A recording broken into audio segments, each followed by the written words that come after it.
inzozi JC Bliss Melody Paso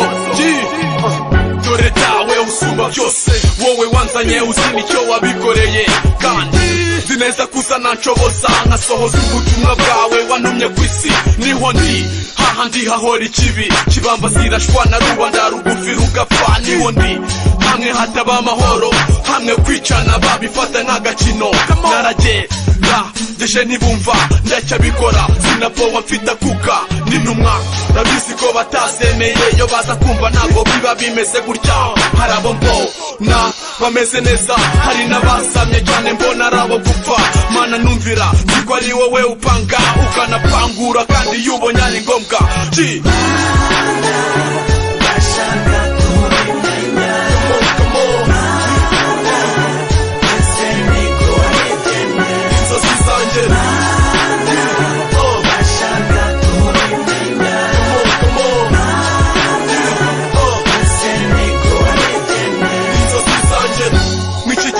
kabiri simindura imvugo n'ubundi ndacyaganya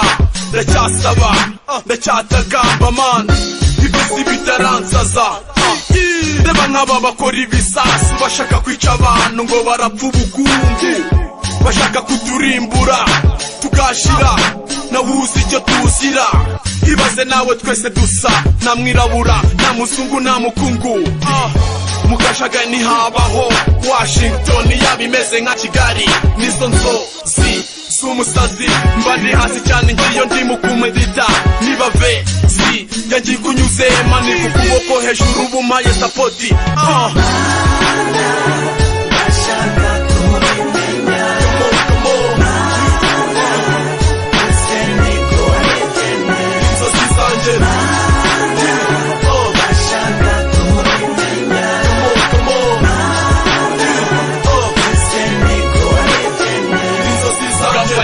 nishari byese mu mitima bati JC tegerayo mu batindi gute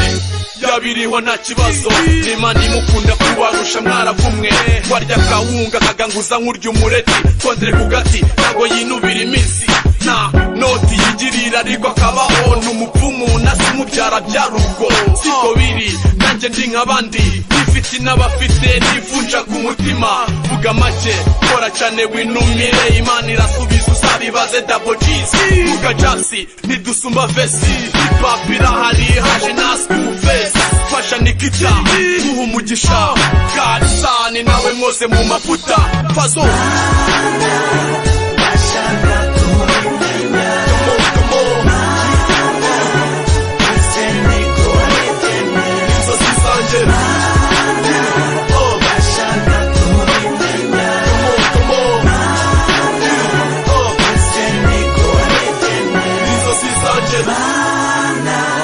ndashaka kubimenya mana ese niko wabigennye